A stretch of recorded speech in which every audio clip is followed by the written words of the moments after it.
แผนกอุตสาหกรรมและการค้าแขวงผงสะลีฝึกอบรมเผยแพร่นิติกรรมต่างๆเพื่อสร้างความเข้มแข็งให้แก่พนักงานตอนเช้าวันที่2มิถุนายน2026ที่ห้องประชุมแผนกอุตสาหกรรมและการค้าแขวงผงสะลี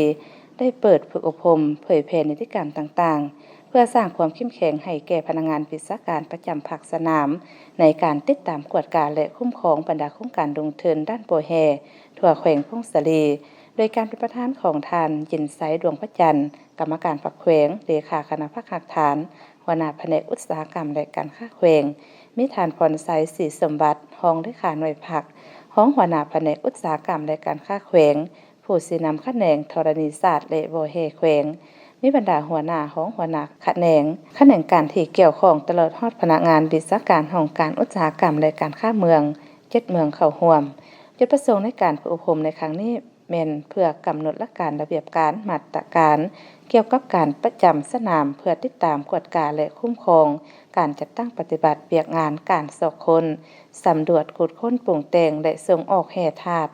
และการแก้ไขปัญหาที่เกิดขึ้นจากการดำเนินเวียกงานภาคสนามของโครงการให้หันเข้าสู่การปฏิบัติตามกฎหมายว่าด้วยแห่ธาตุระเบียบการแผนการสอบคนสำรวจขุดค้นปรุงแต่งและส่งออกแห่ธาตุตามสัญญาและแผนการติดตามกวดการสิ่งแวดล้อมให้มีผลสำเร็จพร้อมทั้งเป็นเสนาธิการโดยกงให้แผนกในการสรุปรายงานสภาพความคืบหน้าในการจัดตั้งปฏิบัติเวียกงานภาคสนามเป็นปกติจากนั้นท่านทองแก้วลาจอมศรีหัวหน้าแขนงธรณีศาสตร์และปอแฮแขวงได้รายงานโดยย่อต่อกับเวียกงานการคุ้มครองติดตามและกวดกาบรรดาบริษัทดำเนินกิจกรรมสัมปทานด้านแห่ธาตุในระยะผ่านมาและนำเสนอบทแนะนำมาด้วยสิทธิและหน้าที่วิชาการประจำสนามโครงการสอบคนสำรวจขุดค้นปรุงแต่งและส่งออกแห่ธาตุของบรรดาบริษัทลงทุนด้านแห่ธาตุภายในและต่างประเทศอยู่แขวงพงศลีฉบับเลขที่556/พอขลงวันที่11มิถุนาย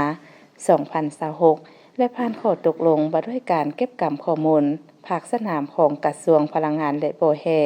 ฉบับเลขที่0829/พบลงวันที่8พฤษภาคม2023คำแนะนำว่าด้วยเทคนิคการเก็บกำข้อมูลภาคสนามของกระทรวงพลังงานและโบแฮฉบับเลขที่0831/พบลงวันที่8พฤษภาคม2023แนะนำแบบพร้อมรายงานการเคลื่อนไหวเวียกงานเทคนิคการสอบคนและสำรวจเป็นเดือนหรือประจำงวดของบรรดาบริษัท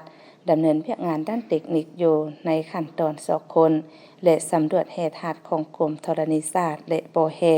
ฉบับเลขที่2582/กทบลงวันที่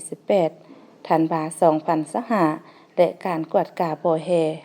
ดำดัดมาด้วยการปรับใหม่และการนำใช้มาตรการอื่นต่อผู้ละเมิดกฎหมายและระเบียบการเกี่ยวกับแห่ธาตุฉบับเลขที่373/นย.ลงวันที่1ธันวาคม2023คำสั่งนายกรัฐมนตรีฉบับเลขที่06/นย.ลงวันที่7มีนาคม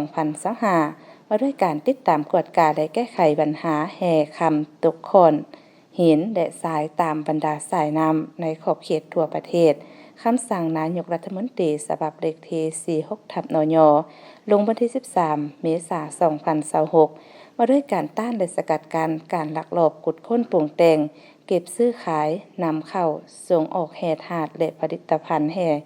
ธาตุต่างๆที่บ่ถูกต้องตามกฎหมายและระเบียบการในขอบเขตทั่วประเทศข้อตกลง1014/ขพลลงวันที่28ตุลาคม2022ว่าด้วยการกำหนดราคาหัวหน่วยชดเชยผลกระทบจากโครงการพัฒนาพื้นฐานโครงล่างอยู่แขวงพงศลีผ่านข้อตกลง413/ขพลลงวันที่17พฤษภาคม2022ว่าด้วยการแต่งตั้งคณะกรรมการไกล่เกลี่ยขันแขวงขันเมืองและขันบ้านเพื่อแก้ไขปัญหาผลกระทบต่างๆที่เกิดขึ้นจากการดำเนินโครงการสอบคนสำรวจขุดค้นปรุงแต่งและส่งออกแห่ธาตุผ่านข้อตกลงมาด้วยการกำหนดจ่ายเงินอุดหนุนนโยบายและ การหักเงินเปอร์เซ็นต์จากวิศการลงประจำสนามบรรดาโครงการสอค้นสำรวจขุดค้นปรุงแต่งและส่งออกแหตหาดภายในและต่างประเทศสู่แขวงพงศาลีฉบับเลขที่86ทับพอคพลลงวันที่13มังกร2026และห่างสรุปรายงานประจำอาทิตย์ประจำเดือนการติดตามตัวเลขส่งออกแหตหาดโอกาสนี้ประธานมีคำถามเจาะจิ้มพร้อมทางประกอบความคิดความเห็นอย่างกงไปกงมาในการฝึกอบรมครั้งนี้จะใช้เวลา1วันเต็ม